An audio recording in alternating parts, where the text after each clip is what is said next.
From Kingston, Jamaica, this is CVM News at 7, an abbreviated Emancipation Day version this Friday, August 1. Thanks for joining us. I'm Ronaldo Adams. In his annual Emancipation Day address, the Prime Minister, Dr. Andrew Holness, challenged his fellow Jamaicans to remember what our ancestors fought for as we continue to build our country and move forward in freedom. Crystal Williams takes a closer look. Who came before? Each generation must grapple with the questions. What are we doing with the freedom for which they struggled? How are we honoring the blood, sweat, and sacrifice that made our liberty possible? The Prime Minister reminded and encouraged Jamaicans to consider the work of our ancestors while looking to the future at the work that Jamaica is yet to do. This as he describes a Jamaica that he says our ancestors dreamed of. A Jamaica where we have complete financial and economic freedom. Freedom from crime and violence, freedom from unemployment, and freedom from any restraint that could prevent us from realizing our individual and collective potential as a nation. He stressed that Jamaica was at the forefront of the struggle for emancipation, making today personal for us as a people. For Jamaicans, it is not an abstract milestone. It is the hard-won triumph of our ancestors who endured the unspeakable horrors of slavery on plantations, in pens, and under the lash. It is the declaration that those who were once regarded as property were and had always been fully human, fully worthy, and fully free. Prime Minister Holness commended the predecessors who excelled beyond their hardships, persevering in building a free society founded on order, dignity, and justice. He challenged present-day Jamaicans to continue this legacy.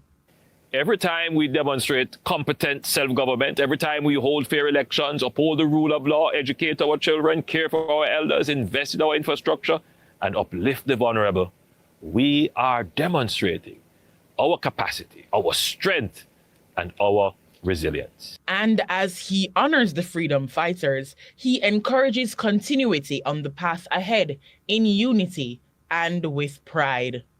May Emancipation Day inspire in each of us a deeper resolve to protect our freedom, uplift our people, and honor our ancestors who made our liberty possible. Let us carry the torch of freedom with purpose and pride, and resolve to fulfill the great destiny won for us by the blood and courage of our ancestors. Crystal Williams reporting for CVM News. In light of today's Emancipation Day celebrations, opposition leader and PNP President Mark Golding addressed the nation with words of support and hope. Kevin Black reports. Who came before? Each generation must grapple with the questions. What are we doing with the freedom for which they...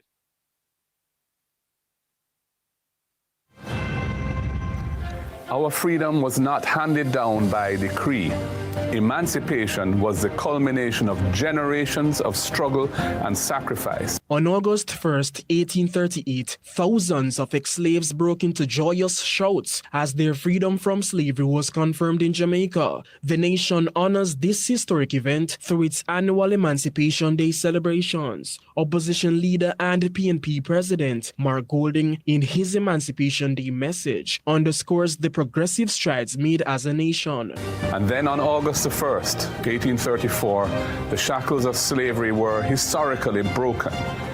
And as we honor and celebrate our ancestors who never gave up the struggle for freedom, we recognize this day as representing the triumph of good over evil.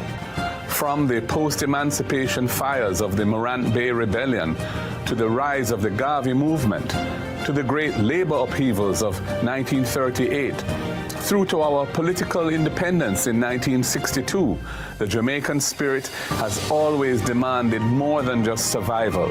It has demanded dignity.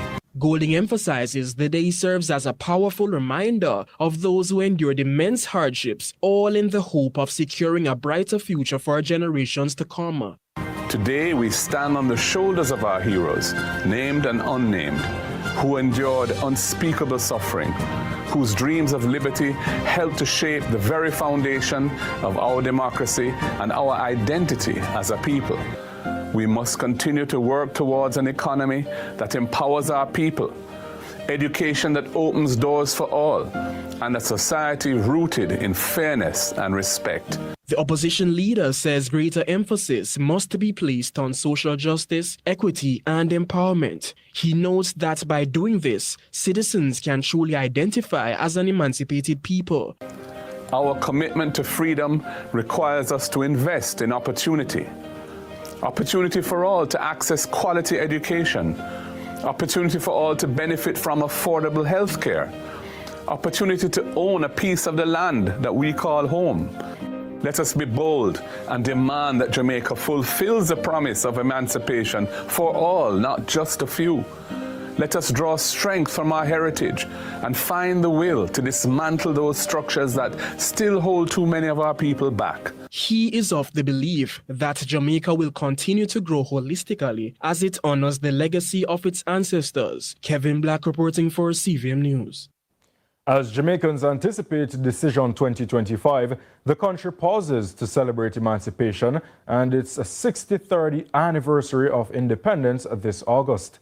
However, bold claims from the governing Jamaica Labour Party have left the opposition PNP raising more questions about the budget intended for these national celebrations. Crystal Williams reports. There are only so many seats in the National Stadium, and everybody wants to come to the National Stadium. But this year, we will expand the celebrations to have mini galas in all the parish capitals. Following statements made by the Minister of Culture, Olivia Babsy-Grange, on the Grand Gala Independence celebrations being spread across the island, the opposition spokesperson on culture and creative industries, Dr. Deborah Hickling-Gordon, has raised concerns over the transparency of the budgets for this plan. What we're saying to the government is to publish it. Let us see, let us share in an understanding of how you plan to go about these celebrations. And let's make that a part of a plan going forward. Hickling-Gordon states that the People's National Party is in full support of the independence celebrations. However, should they assume the position of power, a different approach will be taken by the planning and procurement team for the gala, beginning the process a year in advance. So we would put out a request for people to bid for the staging of the gala, which means that they would do a creative bid and a financial bid.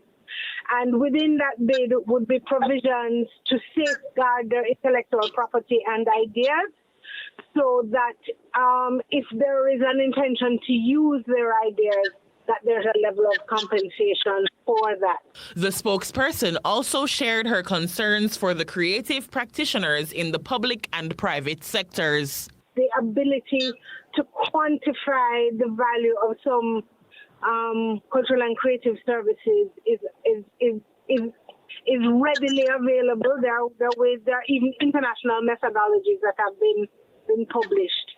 So that's one of the things that we have to look at, the ways in which we are valuing cultural and creative services, so that there can be transparency. Crystal Williams reporting for CVM News. As at July, Jamaica recorded 397 fewer murders since the start of the year. That's according to the police in St. Catherine, who joined hands and minds with the church as the government celebrates continued reduction in murders. The church reminded leaders that an unseen hand is of great assistance. Crystal Williams has the details. Every life lost is one too many. This according to the Superintendent of Police, Leighton Gray, at the St. Catherine Combined Ministers Fraternal and 10,000 Men Movement Day of Prayer and Thanksgiving held at the Lighthouse Assembly Ministries in Spanish Town on Thursday. His comment follows reports that 397 fewer people have been killed in Jamaica since the start of 2025. While comparing statistics between this year and last, he pointed out that even though the murder rate has dropped tremendously, the efforts of law enforcement alone is not enough. As at the 30th of July, that was yesterday, the murder rate in Jamaica has shown that we are 42% less when compared to last year.